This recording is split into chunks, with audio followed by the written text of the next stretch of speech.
How sad their blooms are looking. Remind you that it was on this day in 1776 that 13 American states declared independence from Britain, and every year since, the Yanks have been celebrating with barbecues and parties, and US Air Force personnel and their families at Mildenhall, Lakenheath and Feltwell are no exception. They've thrown a giant public party at Feltwell, and that's where we're off to now. Hiya, Steve. Well, this is how the Americans celebrate their 4th of July with what they call a carnival. We call it a fanfare. There are 40,000 Americans at Lakenheath, Mildenhall and Feltwell all partying today. This must be the biggest 4th of July party in the country. But what is life like for them when they're not partying? What's real life like on the American bases? Well, for Americans, it's just home from home.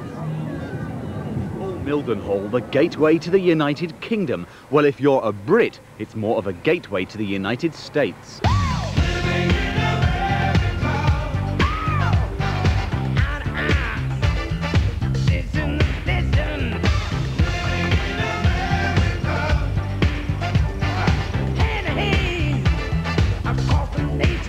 Outside the base, we pay well over 60 pence for a litre of petrol.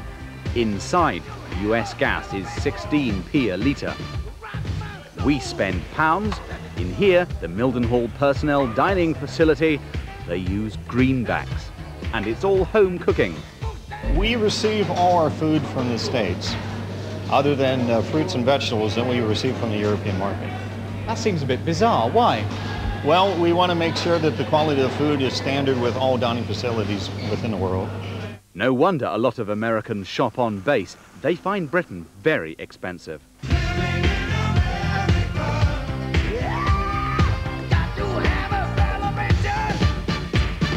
Okay, we've got Mrs. Smith's apple pie.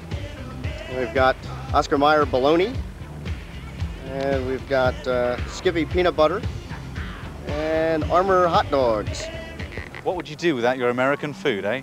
We would not be able to survive without this. We can only live so long on fish and chips. But of course, most Americans here love to mingle with us natives.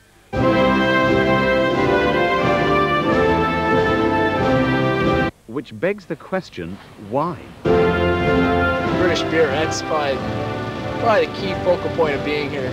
I think for Americans overseas, this is one of the best assignments we can have. A combination of the people, and as well as the location itself, obviously being in Europe, but also being able to have a similar language where we can communicate and having access to the continent as well as the UK for traveling purposes. The history here is enormous. London's a beautiful town. Cambridge is awesome. We just love hanging around here. What do they hate? They said our roads, our petrol prices, oh yes, and TV tax. You see, we have got a lot in common. Tim can keep his fairground attractions. This is the ride for me. It's a 1960 Chrysler 300F. When it was built, it was the most powerful car in America. It's now the only one in the United Kingdom, and there were only about 900 of them built. Well, like me, the staff here, when they're not partying, unfortunately have to go to work. But a lucky few of them get to fly the fast jets or the massive refuelling tankers that are based around here. Jackie Flynn went to meet the pilots and the ground crew who keep the USAF in the air.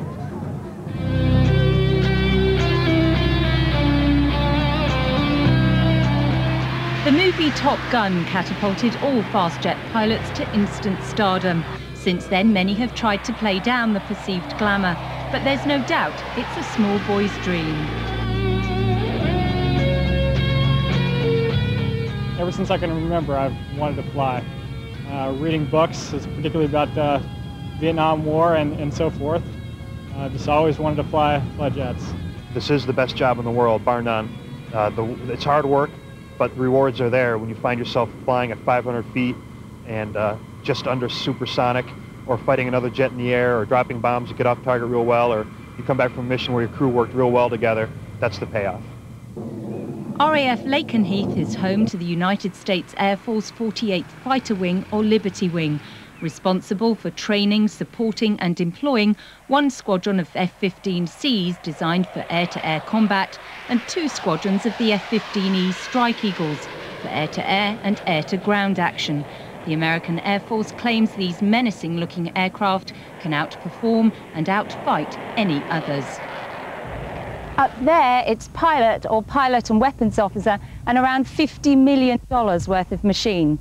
But on the ground, it takes thousands of people, literally the whole airbase, to keep aircraft like these poised at any moment to fly, fight and win.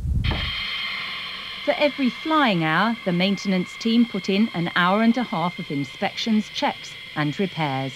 At the sister base at RAF Mildenhall, they're also working to keep the fighters flying.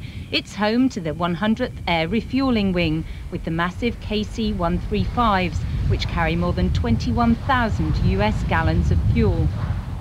In a compartment at the back lies the boom operator, who has to ensure the receiving aircraft connects with the fuel line. Most of the maneuvering is done with the boom itself. Once the aircraft pulls up, it has what we call rotavators on it, which basically act like an aircraft itself and fly around the aircraft to find the receptacle for refueling.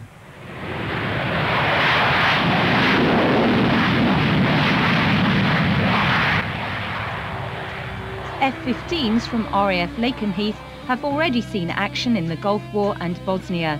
They can achieve more than 2.5 times the speed of sound at sea level, but their superiority is principally in their maneuverability. I love it. Flying Eagles is the best job in the Air Force.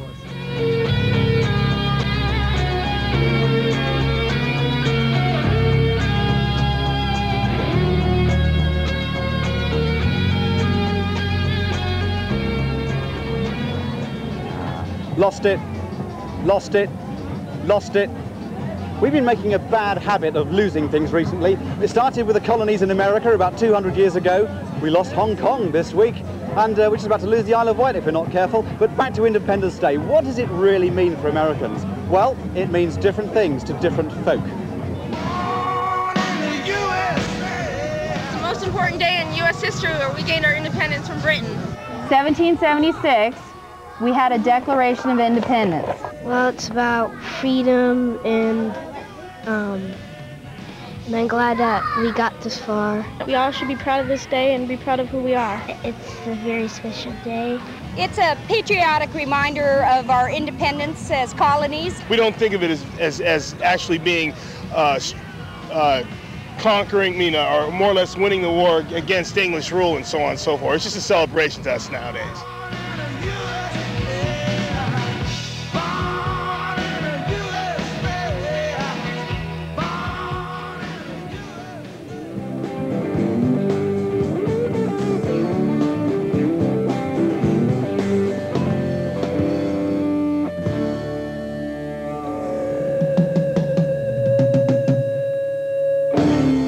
Well, you can't have an American celebration without good American music, by which I mean country and western. There's Carleen Carter playing a little later on tonight, but there's also plenty of other great bands, including Young Country and Taking the Heart.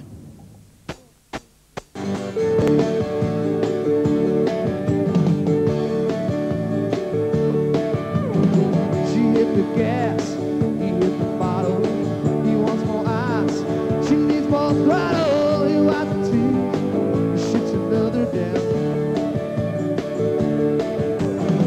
Happened before, this time she's gone, just had enough, what went on, he's left sitting with empties on the ground. Skills at line dancing later, so we'll definitely be going Feltwell in a moment. But before that, another historic step in space science took place a few minutes ago as NASA's Mars probe Pathfinder landed a vehicle on the planet's surface. Nowhere will interest be more intense than at the Open University in Milton Keynes, where scientists are leading the world in the search for life on Mars.